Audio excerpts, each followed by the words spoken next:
All right.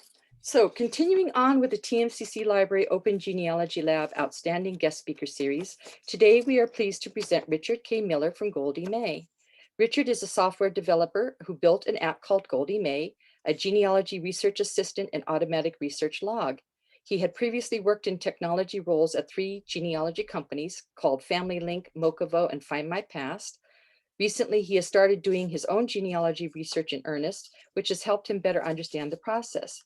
So he built Goldie May to be the app that he thought would assist with his own genealogy research and hopes that you'll find it useful as well. He grew up in Las Vegas, Nevada, and now lives in Provo, Utah with his wife and 2 children. Today's presentation, he will be covering a demo of Goldie May and how it will help you do your research. He'll be discussing objectives and using tasks to organize your research, keeping a research log, and doing locality research. So without further ado, I would like to offer a warm virtual welcome to Richard. Okay, thank you, Suzanne. I appreciate it. It was nice to be with all of you. And when Suzanne reached out to me, I guess a couple of thoughts that came to mind were that I was really excited to talk to you all in Nevada and friends of the college, because I'm from Las Vegas. So it's fun to be in contact with you.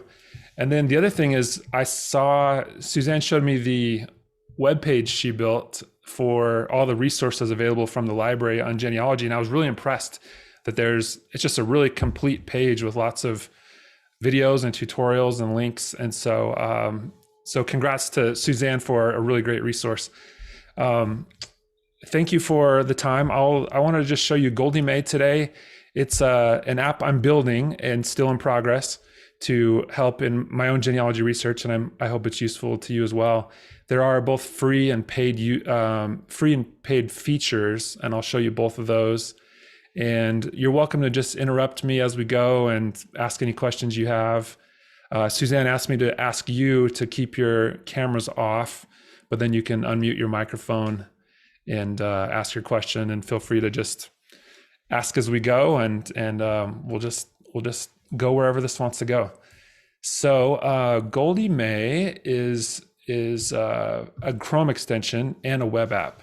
So goldiemay.com is the website. You can learn more about it here. But the idea is that you click on this big gold button and it'll take you to the Chrome web store. Maybe you've installed a Chrome extension before, but it'll say add to Chrome, this big blue button. And so what you'll do is click the blue button, and then it'll appear up here, this black G is Goldie May. And if you don't see the black G after you've installed it, you can click on this little puzzle icon. And sometimes it's unchecked. So you click this little pin thumbtack and it'll show the Goldie May icon. So that's how you kind of get started. So what happens is you'll click this black G and Goldie May will open up as a side window. So you'll see this window is next to the main window. And this is Goldie May. So Goldie May is a research assistant. It's intended to sit alongside your research in the main window and help you through the process. So what I'll do is just go to Family Search in my main window.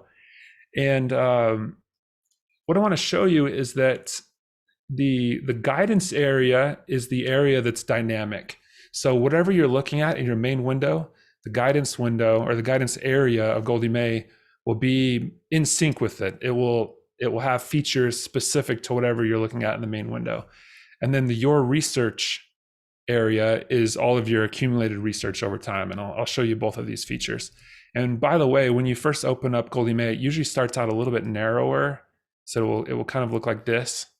But I like to bring my Goldie May window a little bit larger, which puts the guidance area off to the left of your research. Okay, so that's how we get started with Goldie May. Now, because I've never created, I have a brand new Goldie May account here, and I don't have any objectives. So the idea is that it's going to give me some shortcuts to people in my family search tree to do research on them. And so I could choose any one of them, or I can just start with someone else. And what I'm going to do is go to what I'll go to is Leonard J. Wilson in my family search tree. And you'll see that now the guidance area says, Leonard J. Wilson, would you like to start a new objective? So this is where I could type in some objective that I want to learn more about him. So I'll say that I want to learn, let me just, 1 second. Let me just fix one little thing. Let's stop. It's, what I'm going to do is I'm using a development version of Goldie May, but I'm going to just switch over to my main version of Goldie May, which is right. Well, I'll just install it myself here, and we'll turn on that one, turn off that one. Okay, sorry for the pause here. We'll log in. And what I'm going to do is go to Leonard J. Wilson. Let's get that nice and wide again. And what it says, I want to learn about where he lived before his death. Okay, so I've started a new objective, and you'll see that objective right here at the top. I want to learn about where he lived before his death. And you can edit that if you'd like, but the idea is to keep you focused on your research. So that's kind of front and center. And then you've got Leonard J. Wilson. If you're to click the link, that will open back up his page on Family Search. And if you click the little chevron icon, you'll get some kind of quick facts about him, the names of his spouse, children, parents, where he was born and died. So that's kind of the starting place for an objective on a person. And the idea is that this is an automatic research log. So let's say that I'll go to sources, and what I'll do is just open up one of his census sources. Let's say that I found this census for him. I didn't just open it up from sources, but I've just found this great record about him. I want to log this page. I'll click the log this page button, and you'll see that now it's put this page into my research log. And if I were to, log another page, that could be in the log as well. So this area here is the research log. It will log everything that you tell it to. That could be by clicking log this page, or you can also turn on automatic logging, which will then log every page. So if I go to even something like google.com, within a couple of seconds, you'll see that appear in the log. So the idea is to really take the friction out of keeping a log. If you've kept a research log before, maybe it's been on paper or maybe it's been on a spreadsheet. Either way, that can be pretty tedious because you don't want to write down links and you don't want to copy and paste everything. So this would make it really easy for you to just log everything you'd like, either automatically or manually. And then if you were to ever, if you close down your research for the day, come back tomorrow, you can click any of these links to get back to those pages and you'll know right where you were. Now, you also get some features that look like social media. So if you're used to using social media, you'll see there's a heart to say, I really like this page, or, this particular page wasn't that useful. In genealogy terms, we might say that a thumbs down is a negative result, right? You looked in a particular place, you really hope to find something there, but it wasn't a match for your person. So you could indicate a negative result by using that thumbs down.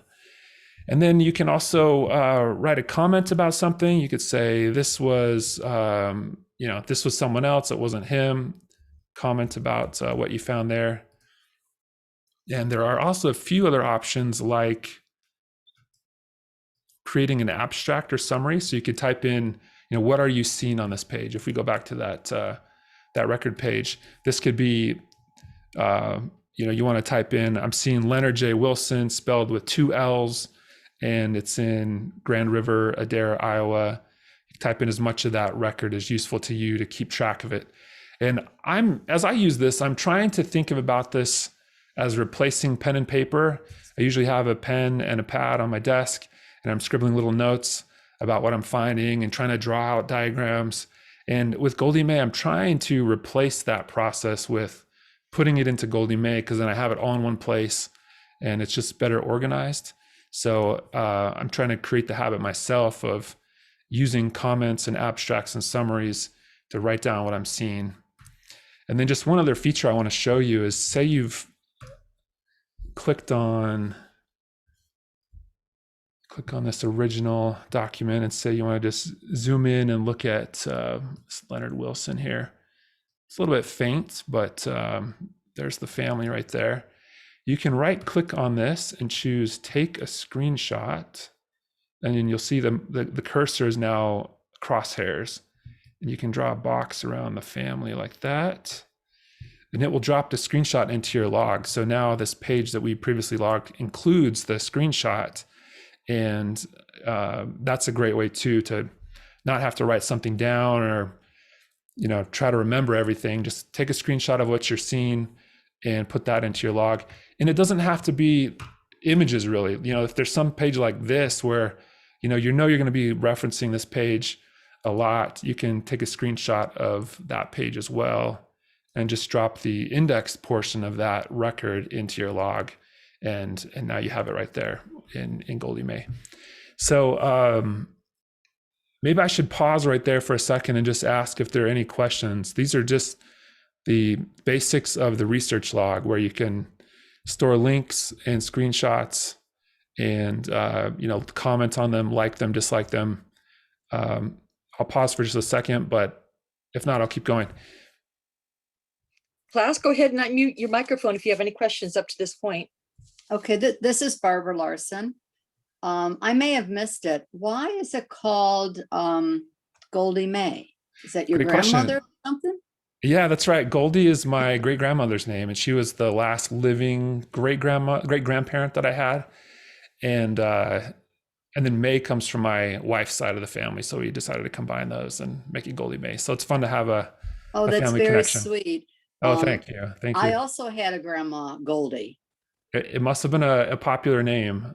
Yeah, in the 50s, 60s, 70s. Yeah. Yeah. Thank you. Yeah, you're welcome. And then I see a question on the chat. Does it connect to other websites like Ancestry and MyHeritage? That's a good question. Right now, it requires you to log in with Family Search. So you might have seen that briefly. I logged in with my Family Search account. Once you're logged in, then you can create an objective from someone in Family Search or from Ancestry, but it doesn't yet work with the MyHeritage tree or WikiTree or any of the other ones. The two trees that it works with are Ancestry and Family Search. So that's your starting place. Is you want to pick someone from one of your trees, and then once you've picked that person, you can log anything. So you could, if you go to Find My Past or MyHeritage or any site, it can log anything from the internet. It's just that it needs to start from one of the two trees, and then in the future, I'll have more options for other trees. Good question. Richard, will you be also doing a demo on how it works with Ancestry.com as well as Family Search? Yeah, I could show that to you. It's I happen to have this Leonard J. Wilson person from Ancestry. So, okay, here's him on Ancestry, and you'll see that the guidance area is now saying create a new objective for Leonard J. Wilson. This happens to be the Ancestry Leonard J. Wilson, but I could type in new objective here, and now this is my I've now closed the previous research log, and I'm now looking at the new research log for this objective on the Leonard J. Wilson from Ancestry. So that's stored online or online in the cloud? That's right. It is stored in the cloud. It's on a Goldie May server in the cloud, and this allows you to then log out, and if you log back into another computer, someone else's house, or at the library, then you can get all your research back. So, for example, if we can all go back to the library at some point and you have Goldie May installed at the library, you could get all your research there and continue working from the library. It's a good question. So the Leonard J. Wilson in Ancestry, is that the same Leonard J. Wilson in Family Search? Yeah, it happens to be this. Oh, so, go ahead. How? It seems as though then you've got two separate entries. How do you know they're the same one? Yeah, it happens to be the same person in my family that I chose, but Goldie May doesn't try to connect them for you. It just will treat them as two separate objectives. And so if I click this black X or this gold X, and I can go back to the objective I was working on just before, which is the Leonard J. Wilson from Family Search. So right now it treats them as two separate people since they're from different trees. A little confusing, I guess, to use the two versions from as for my demo here, but yeah, it'll just treat those as two people right now.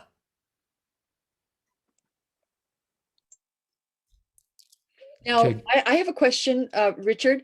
Yeah. If the library, let's say you went to Iowa, as I see that this particular ancestor died in Madison County, Iowa. Let's say you're in Madison County, Iowa, doing research, and the library there doesn't have Goldie May. Are you able to, log in on your own cell phone or tablet? That's a good question too. Phones and tablets don't work because phones and tablets don't support Chrome extensions.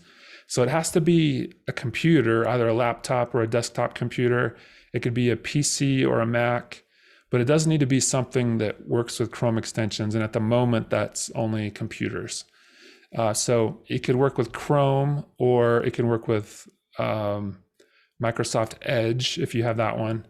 It doesn't yet work with Safari or Firefox, but I'm considering adding support for those. And so currently it's Chrome on a Mac or a PC. Okay, so as long as you take your PC with you and you connect to the library's internet, most libraries have free internet, you can use Goldie May even if the library doesn't subscribe. That's right. Yeah, you could take your laptop there and just pull up your research and work from there. That's right. Perfect. Okay, thank you. Yeah. Well, good. Well, okay, someone asked in the chat, how do you sort to find all your Leonard J. Wilsons? At the moment, that list of objectives is just reverse chronological order. So the most recent things are at the top. I don't yet have an option to kind of organize those objectives. That's a good question, and I'd be open to looking at those options. Does that answer the question? It may be one of the questions too, is, and I'll answer this question. I don't know if this is what was asked, but once you accumulate a bunch of research in your log, you can also search for things in your log. So you could search for Leonard in your log. That happens to be, basically every page in the log. But if you wanted to search for, what's everything from Family Search, or give me everything from Ancestry, you can search inside of your log like that. So that's one way to kind of navigate it. Okay, so let me show you, that's a good question. Let me show you the task list. So this is the task list that it creates for you. It gives you some suggested research options. So for example, it says, review your Family Search timeline for clues. So you've probably used the Family Search timeline before. For me, part of the challenge of genealogy, I guess, is just remembering to look at it. If I have never pulled someone up before and I'm not quite familiar with where they were born or where they lived, where they died, then it's helpful to pull up the timeline and just scroll through and see, does anything look, where do they live for one, but then did everything look okay? Does it have locations bouncing around between various countries, which might indicate there's some problem there, right? Like maybe some of the sources aren't accurate or something like that. But I want to just take a moment to look at the timeline to get familiar with that. And then there's also a link in Goldie May to review the Family Search research helps. So this is where you'll find, in this case, there's a possible missing child. If there's any records to attach, you'd also find them there. And so those are just direct links to those features of Family Search. And then when I've done those, I can mark them done. And then a couple of links here are to learn about the places where he was born and died. I particularly wanted to, in this objective, learn about where he died. So you'll notice that these links are kind of deeper links. You can click on Madison County, and it will give you a direct access to the Family Search Wiki or catalog or the Family History Guide. So if you've used the Family Search Wiki before, this is a great place to learn about places. And instead of having to pull up Family Search Wiki and then type in Madison County, Iowa, this gives you a direct link to that page. So you can just jump right there and say, okay, what do I need to know about Madison County, Iowa? And then you'll just scroll down and get familiar with the place. And you could learn, for example, well, they started tracking death records civilly in 1880. And so, okay, that would line up with his lifetime. And so maybe I can find a death record for him in Madison County. And similarly, you could come over here to Madison County and choose the Family History Guide. And here in the Family History Guide, they have a ton of links to other resources about Madison County. So if you're looking for more things, you kind of run out of options, this could give you more things to look at in Madison County. And that's true for at the county level, the state level, and the country level. Goldie May currently supports about 15 countries. So if you're researching in Scotland or mostly Western European countries, some Latin American countries, it will have links to resources about that country. So for example, you could jump to the MyHeritage catalog for that particular country. This is, in the case of the USA, we can see all the resources they have for the US at MyHeritage. So I'm hoping that those contextual links really help you jump around to learning about what resources are available in each place. And as you know, the places really matter. If you have a really common name, Leonard Wilson's a pretty common name. If you had something even more common, John Smith or something, you just really have a hard time distinguishing one person from another. If you type Leonard Wilson into the main search and then you get back 10,000 results or something, it's just hard to know who you're talking about. But if you instead focus on, okay, where did he live at that time? At the end of his life, he was living in Madison County, Iowa. So I want to look at the exact resources that are available in that place. Then you can really hone in on where he was. And then that then you should find fewer Leonard Wilsons for one, but you're more likely to know that it's your person if you're looking in the right place. So the next tasks I want to show you that are offered by Goldie May are related to the census. And here we're looking at a person who lived in Canada and the US. So Goldie May provides links to both the Canada and US censuses, and they're kind of intermixed here since Canada didn't do them right on the decade mark, but off by one. So you'll see just links to all the censuses. And in the case of Leonard Wilson, he lived till, what did we say, 1921. So here at the bottom, near the end of his life, I might want to search the 1920 census for him, and I would know that in 1920 he's age 90.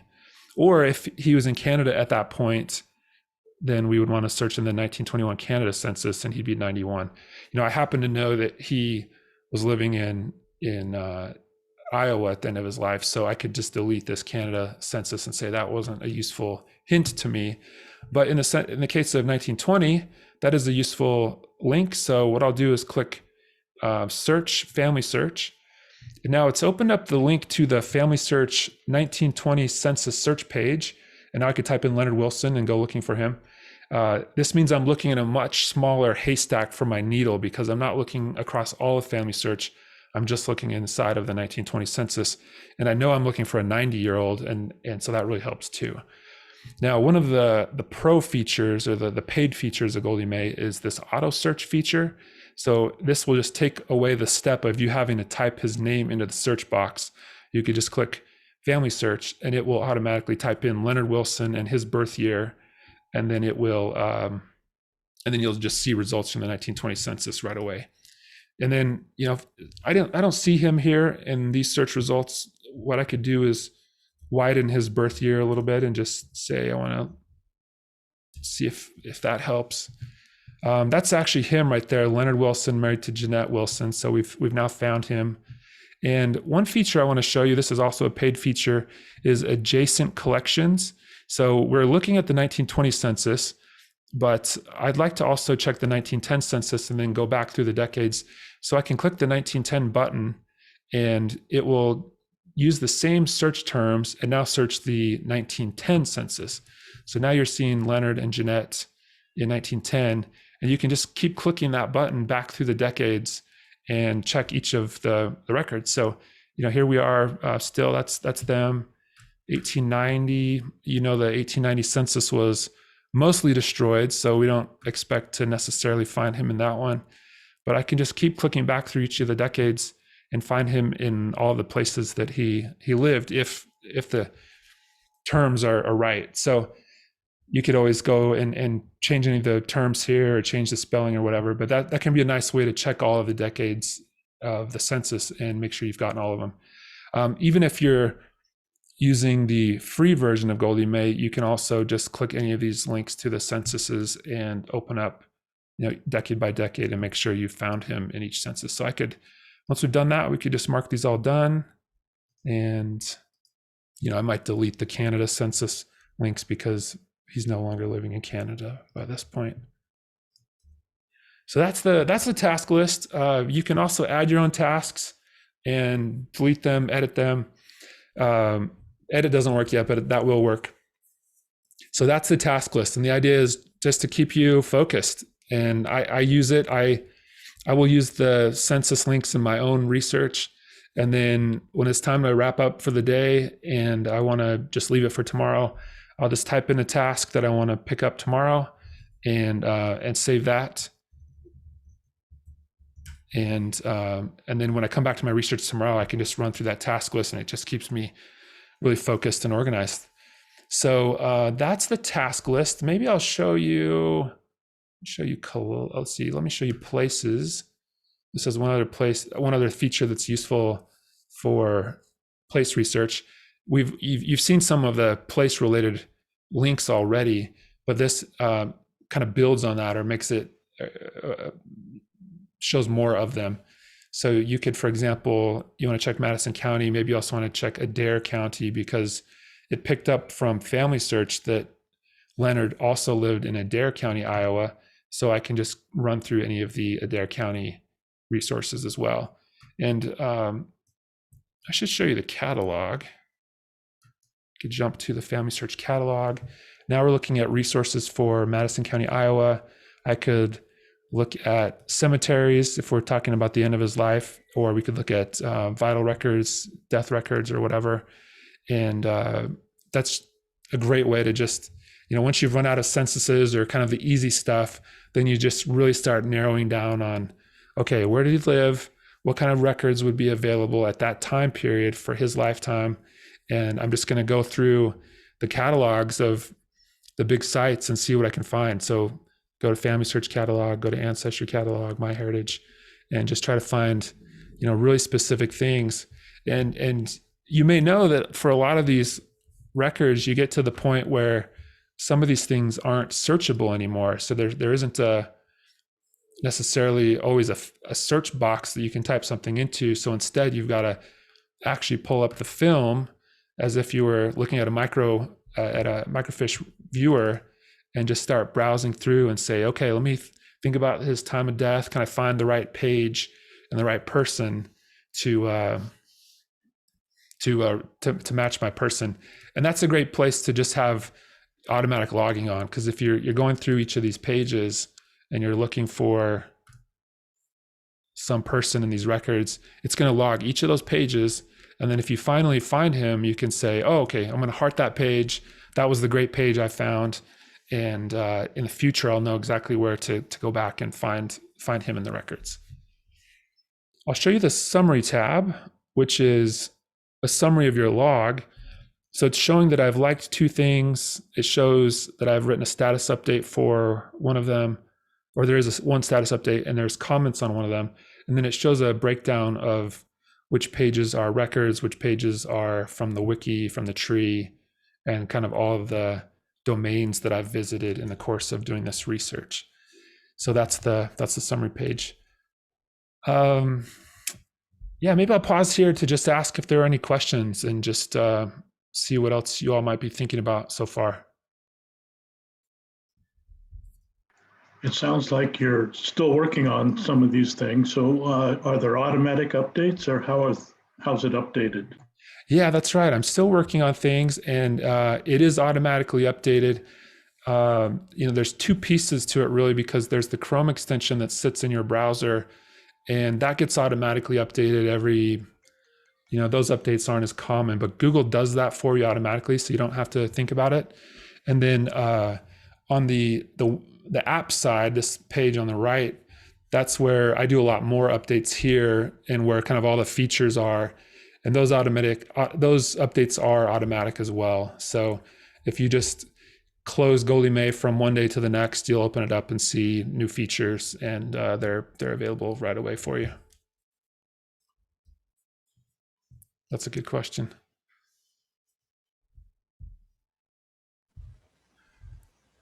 Okay, let's see. One other thing I want to show you is Workspaces. This is one of the features in the paid version of Goldie May. Let's say that you've got, look how many tabs I have open here. You can choose to save all of those windows and tabs. So I click that button, and now it's saved all 16 tabs. So if I were to close this window, I can just go back here and say open all 16 tabs, and they all come back. And so this also works for various windows. If you happen to use multiple monitors for doing your genealogy research, it can be really nice to put Goldie May onto one window and have a bunch of windows open on your other monitor. And if you save those windows and tabs, it will save the position of all the windows.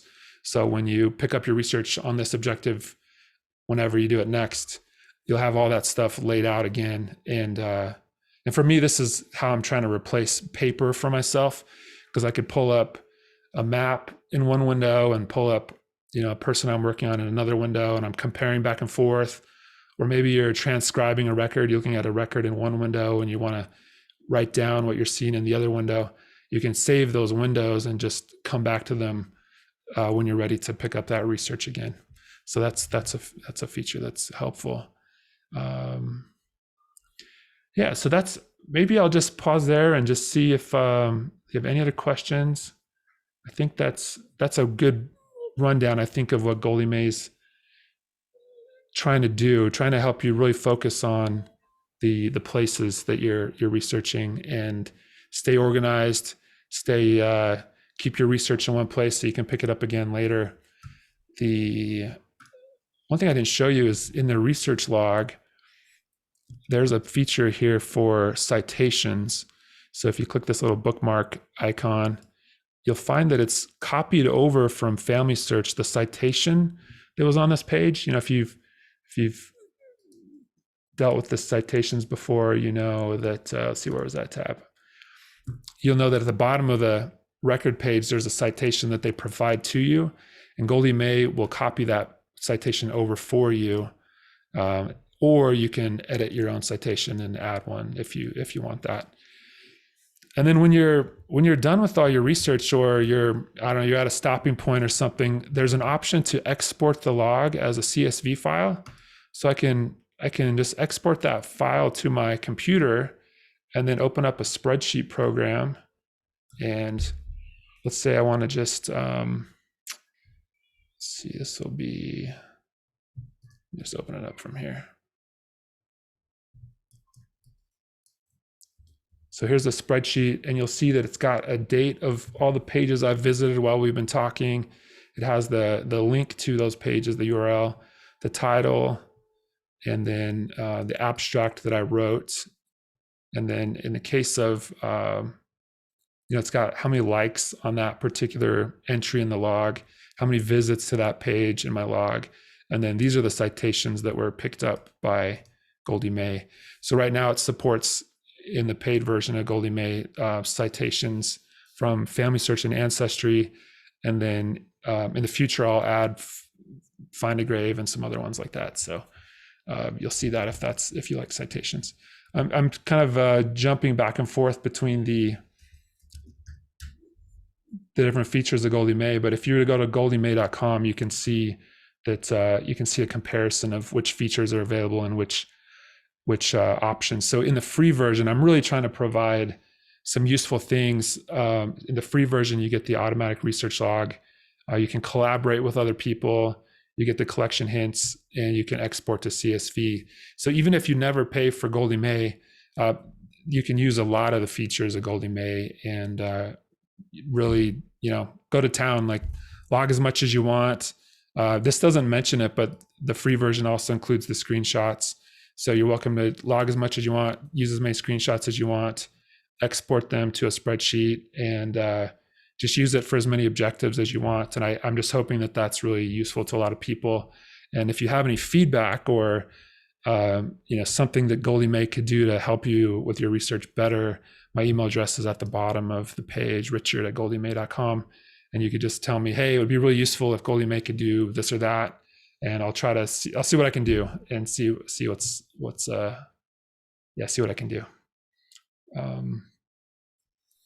Maybe one other, you're welcome to ask me any questions about what I've showed you so far, or I'll just mention one other kind of really different feature, which is volunteering. So you may have heard of the BYU Record Linking Lab.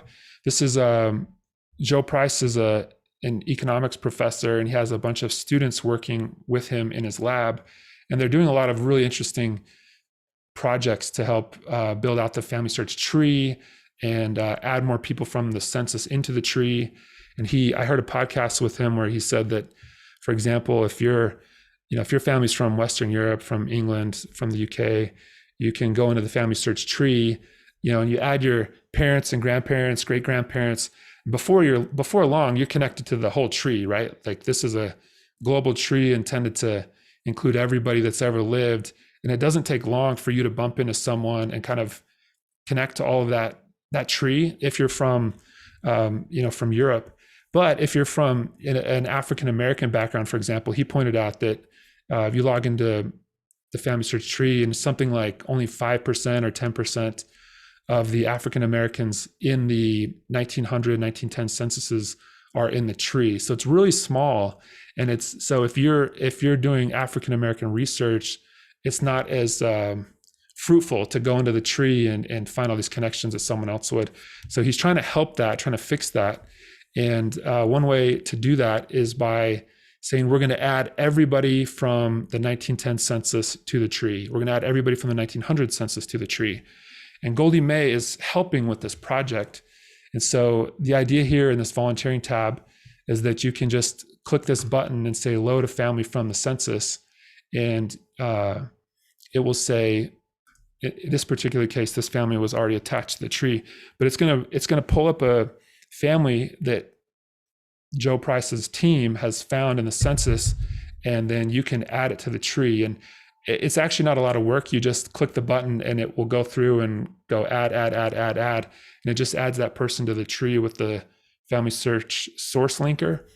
But if you've ever done indexing or any of these other volunteering activities, it's a nice way to help other people have a good experience with family search and with family history in general. So that's one thing that I sometimes do. I'll just open up volunteering and just kind of go through and add several families to the tree. This particular batch has had a lot of immigrants from Italy and Germany and elsewhere, but then there's also been batches that are specifically intended to do African American communities in the South, for example, in 1910, 1900, and add as many as we can. So the goal is, over time, just add everybody that's in the census to the tree, and then everybody will have a good experience when they do family history in the collaborative tree. And hopefully that, and even if Ancestry is your main tree or some other one, hopefully that helps you as well too, because as the research gets really good on family search, you can use it in your Ancestry tree as well. So that's the volunteering tab that I wanted to show you as well. I'll go back to research and okay, well, any other questions that I can answer or anything? Yeah, Richard, can you kind of like go over, what is a research log, the importance of it, and how you would use it? Yeah, you bet. That's great. That's a great question. I guess I think of a research log as a way to know where I've been while I'm researching and to check that I'm not duplicating work a lot. And so, if I'd want to make sure that I'm working systematically when I'm doing research on a person. So, in the case of someone living in the US, we're really lucky and fortunate to have census records every decade. So I'd want to make sure that I've gone through every decade of the census and looked for that person there. And so if you were keeping a research log on paper or in a spreadsheet, maybe that's one thing you would log is, have I checked all the censuses for the lifespan of this person? And you could think of that as like, what am I looking for? And then have I done it? Have I looked there? And so on paper, that could get tedious pretty quickly, but maybe you wouldn't necessarily, if you were doing this on paper, maybe you wouldn't necessarily write down every link. That wouldn't be fun. But maybe you'd write down, okay, I did check the 1880, I've checked 1890, 1900. You'd write down everything that you've looked in. And then when you pick up your research tomorrow, you have this great place to start from and say, hey, I'm going to pick up at this census. This is where I left off. And then maybe when you get through all the censuses, you're going to go into that browsing mode where you're going to say, okay, I've looked at all the searchable collections that I can. So now I'm going to go look in the browsable collections instead. And I'm going to go through those films page by page. And so maybe in a log, you're going to write down there, okay, I got to page 200 out of 700. And I know where I've been. And so I think a log is trying to help you just stay organized and then not repeat yourself.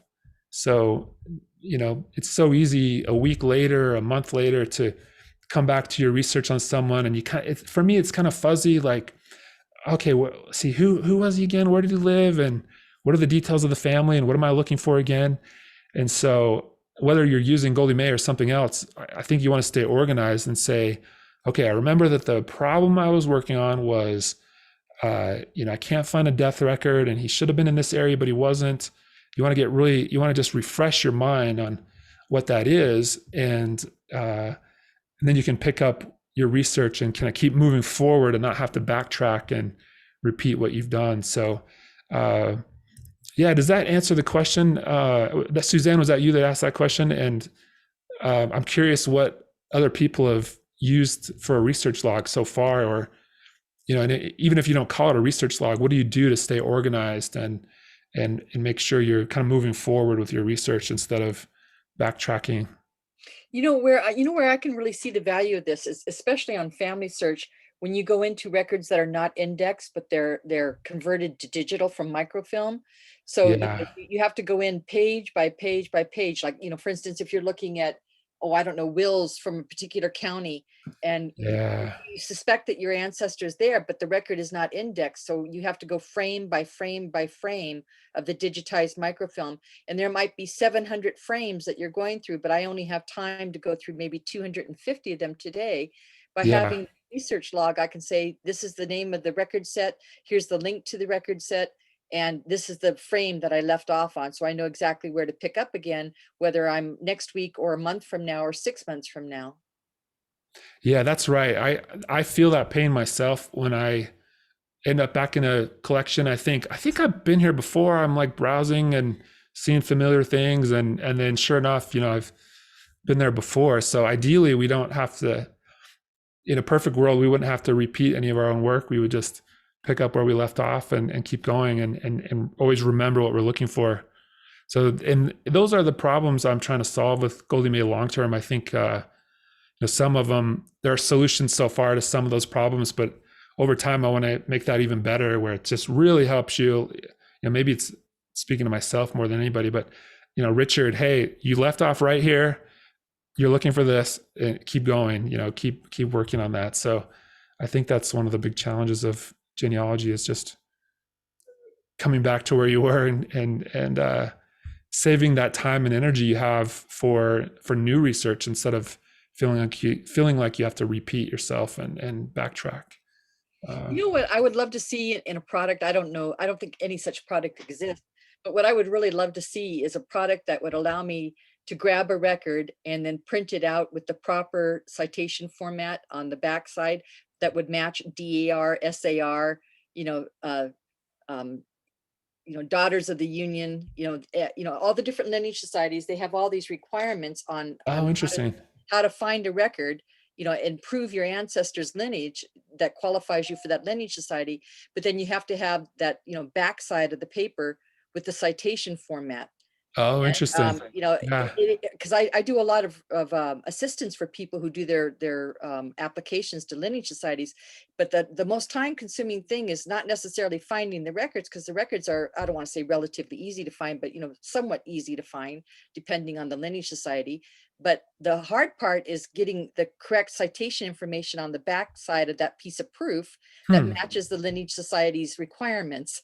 So if you could ever find a product, or make your product, meet the requirements of each lineage society, it would sure make the, the job of the registrars and the applicants a lot easier. Interesting. Yeah. Okay.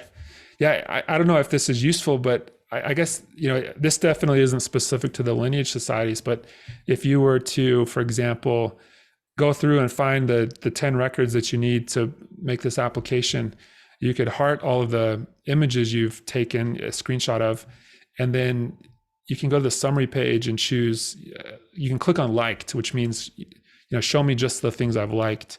And so you could say, here are my 10 images that I'm going to make this application with. And I'll click over to I'll click on the link here to go to the original, and maybe you're going to download the original image and print that out. And but maybe that's one way to just have all the 10 images linked in one place, where you could then pull up each image and the citation information one by one, and then pull that into whatever, maybe you put that in a Word. I'm not sure where you would put it for your application, but that's kind of where my mind goes with it, at least. Yeah, but that's also, once again, that's a 2-step, 3-step process, but if there was a product that would do it all in one for you, it sure would be helpful to everybody. Yeah, that would. Trying to get that'd be incredible. Yeah. Because like right now I'm putting in, I'm copying the actual record, then I have to take the page out, turn it over in my printer, open up a Word document, paste the citation information, then run it through again. Yeah. It's very labor intensive. Yeah, that's interesting that it's got to be the back of the page too. You mentioned that, for the 2 Leonard Wilsons, one would be in Ancestry and the other would be in Family Search. Can you open more than one instance of Goldie May?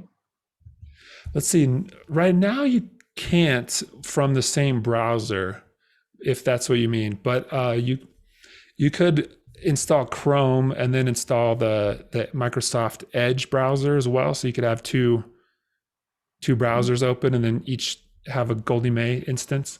Okay. I'm wondering about that myself, just whether Goldie May in the future ought to be able to say, hey, this is my Leonard J. Wilson from Family Search. This is my Leonard J. Wilson from Ancestry. And then I get to work on them together. Maybe it needs to do something like that in the future. In the future, I will also support the ability to add multiple people to the objective. Right now, it's all based around one person, but in the future, you could add, a nuclear family or husband and wife or something like that. In the future, I'll also have the ability to do an objective without any person at all. So if you just know I'm not really researching a person, I'm researching a place. I want to know about all the Wilsons in a certain area. I'm not researching for one person, then that would be an option in the future as well.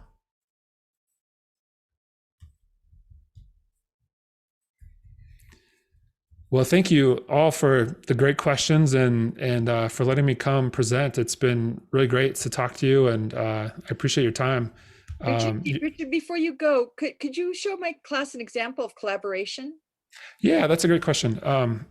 Yeah, what you would do is go into collaborators, and I could type in, Suzanne's email address, for example, and what it'll give me is a invite code, and then it doesn't currently send that email to Suzanne itself. It will in the future, but right now it would just have me take that invitation code, and then I'm going to manually email it to Suzanne.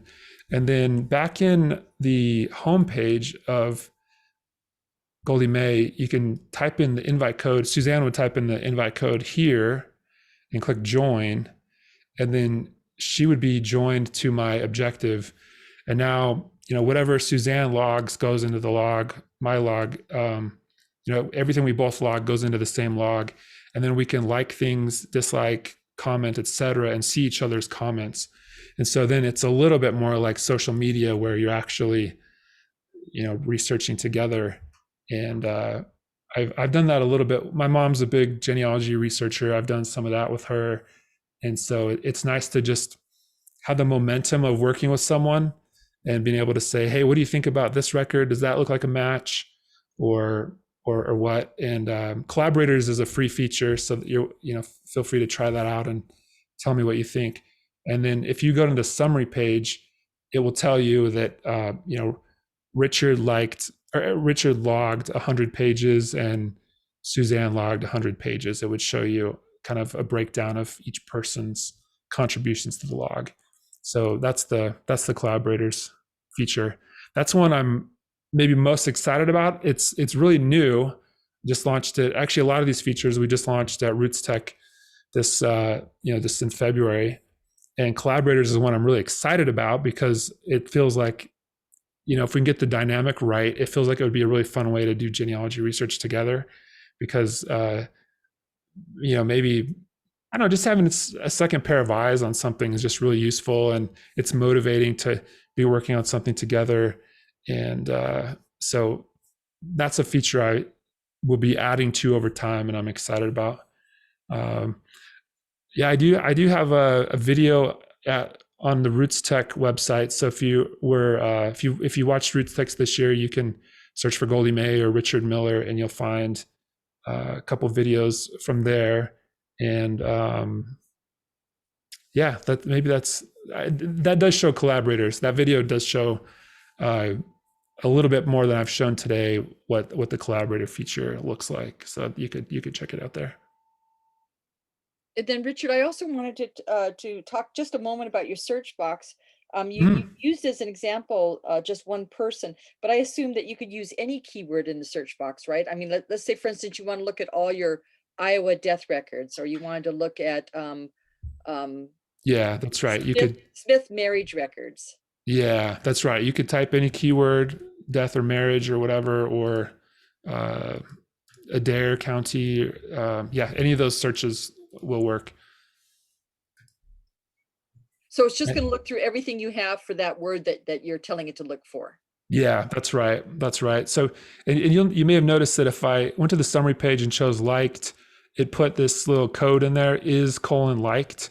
And you can add to that and say, I want to find something that's liked from Google. And so you've done kind of a compound search for everything that matches Google and is liked. And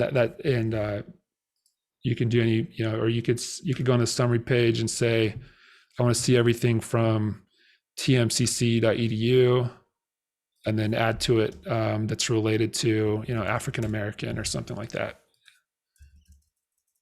Excellent. And I assume that there's a search strategy built into it, like and or not.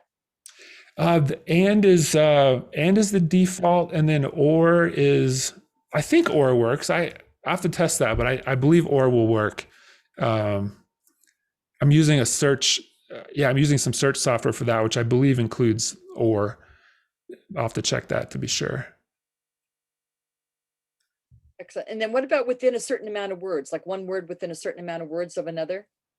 That's a good question. I might have to get back to you about that one. I don't know if that, I haven't tried that myself, and I don't know if that works. And maybe I haven't needed it yet, because right now it's searching for everything that Goldie May saves, which is the title, some metadata, the URL. And I wish it were able to search the contents of the whole page, but it doesn't save the contents of the pages. So, and that's a good time to mention too. For example, you're doing genealogy research and you have automatic logging turned on, and you go to Amazon because you need to make a purchase. Well, it's going to log everything from Amazon because it doesn't know that you didn't want to search that. It doesn't know what you intended to do with genealogy or not. So you could search for Amazon and find all the links that were related to Amazon, and then go to the bottom and choose delete all items on this page. And then you could delete anything that you didn't want to log. So that's common too if you have automatic logging turned on. If you don't want that, you could turn off logging. Some people take the strategy of, I'm going to log everything and then I'll decide what's worthwhile later. And then other people are more selective and just say, I'll click add this page whenever I want to, or log this page whenever I want to log something specific because I know I wanted it. So you're welcome to take any of those, either of those strategies. And then as far as you kind of data policy and kind of privacy, anything that the data is yours. If you want to export it, you can export it to a file. If you want to delete your data, you can just go out of the objective and there's a little trash can next to the objective. And if you click the trash can, it will fully delete the entire log, all the screenshots, all the tasks. So, use that when you need it. But if you log something you don't want to, or you're done with your research and you want to just have your data, just get rid of it, that's fine too. So that's how you would kind of handle the data that you want to keep and delete. I'll tell you, one of the things that I think really is of value, at least for me, for my type of research that I do, is the screen capture option, because I have probably thousands upon thousands of screen captures on my computer here at home. And I would love to put those someplace else. Yeah, I know. Yeah. Get them off my computer and have them someplace else, because as we all know, records come and go on all websites. Yeah. So screen capturing, a lot of times when I screen capture, I'll not only screen capture the record, but the URL for the record all in one screen capture. So I know how to get back to it. But I can see, for me, at least for the way I research, this sounds like a really good way of saving me a lot of files on my computer that I really don't want. Oh, that's good to hear. I'm a minimalist myself, so I am also trying not to have files on my computer. I'm trying to personally put everything into Goldie May, and as far as kind of the work in progress, I'm also, my main tree is the family search tree, so that's where I do my family research. Other people use Ancestry, or some people will use a desktop program, and all of those are good.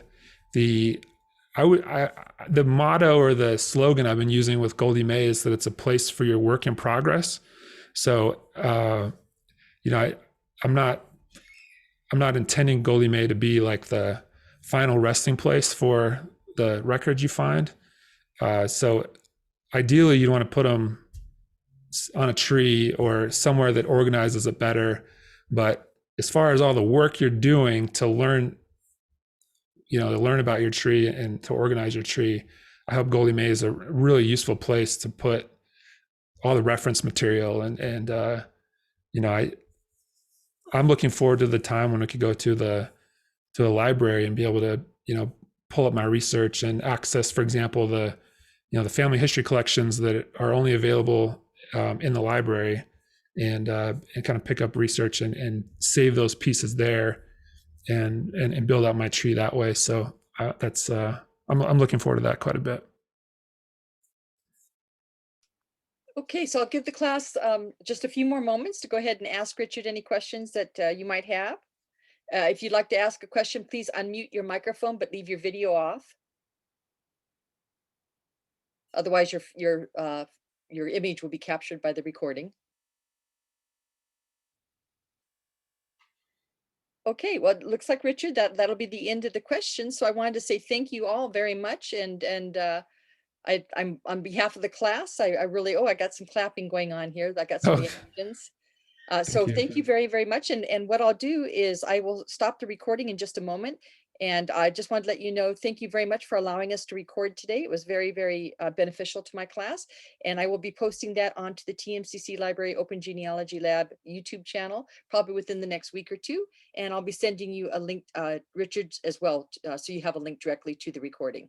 Okay, thank you, Suzanne. I really appreciate the opportunity, and thanks for connecting with me. And it's been great talking. Okay, and then I'd like to invite the class. Let me stop the recording here. Hold on.